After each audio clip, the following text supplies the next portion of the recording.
Thank you.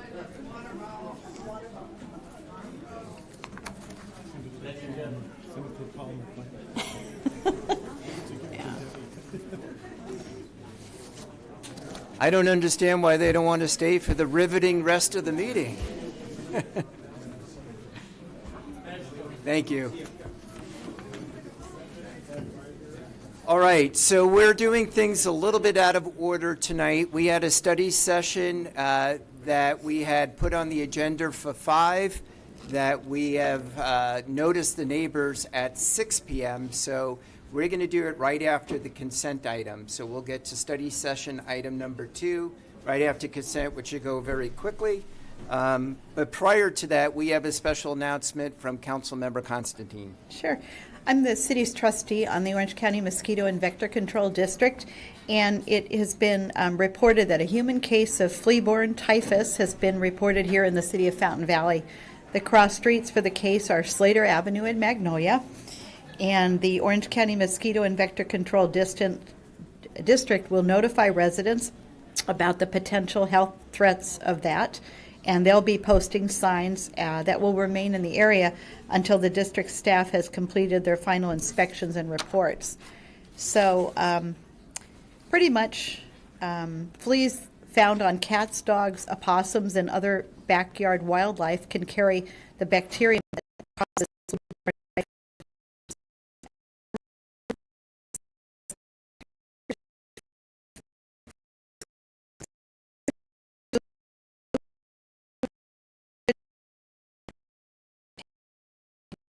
wildlife. Report dead opossums, cats, and other animals to local animal control agencies, and keep pet cats indoors, and consult your veterinarian about flea control products.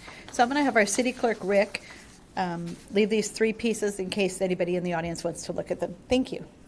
Yeah, I just want to comment. I actually had a dead possum last year in my yard and around the same time that happened. So if you have a dead possum in your backyard, it could be because of the flea-borne typhus.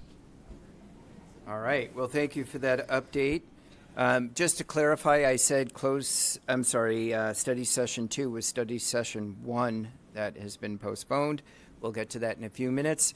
First, we're going to go to First City Council Successor Agency Housing Authority public comments. Do we have anybody requesting to speak on unscheduled matters only? We have 12 requests to speak.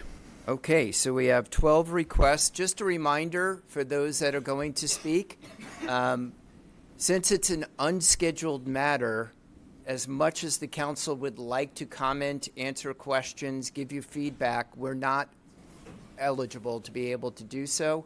It's an unscheduled, not agendized item that you'll be speaking about. We're more than willing to meet with you afterwards and speak with you. Our staff can meet you in the back if there are specific questions. And we could also bring it up at a future meeting. So you each are going to get 3 minutes to speak. We have 12 people. That's going to take about 36 minutes or so. So, Rick, why don't you go ahead and call the first person, please. Maribeth Goldsby. And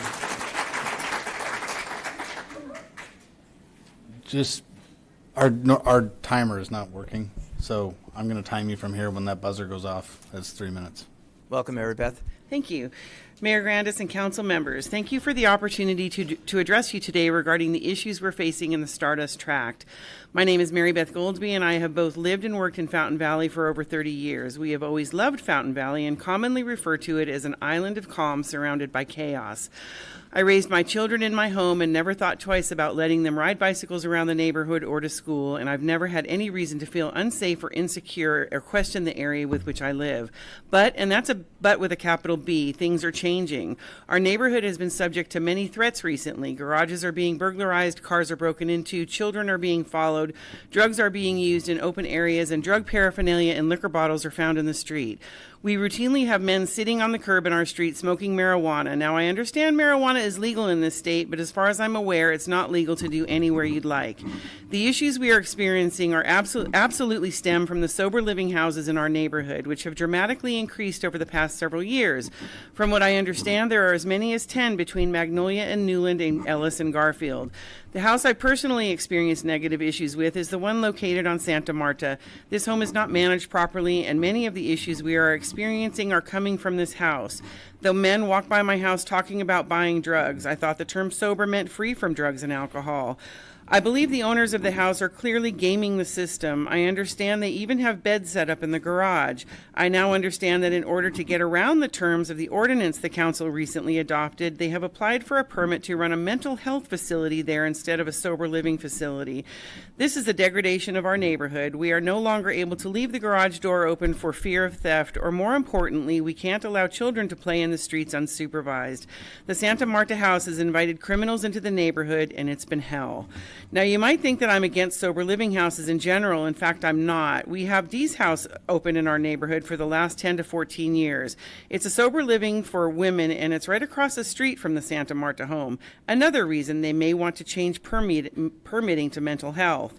Dee's House has been wonderful neighbors, and the only women staying there are truly sober, productive members of society. So this isn't a not in my neighborhood appeal. This is an appeal to consider limiting the number of group-type homes that can open in a neighborhood, and to more importantly, not approve any permit associated with the Santa Marta property. I know it can be difficult being a council member, but we have elected you to carry out the will of your constituents, and there is trouble brewing. Sometimes the city councils need to make tough decisions to keep this community a nice place to live. I beg you to please take action to keep our neighborhood nice and safe and to limit these homes, and please deny the mental health permit for the Santa Marta property. Thank you so much for your time. Thank you, Mary Beth. Bruce Scott.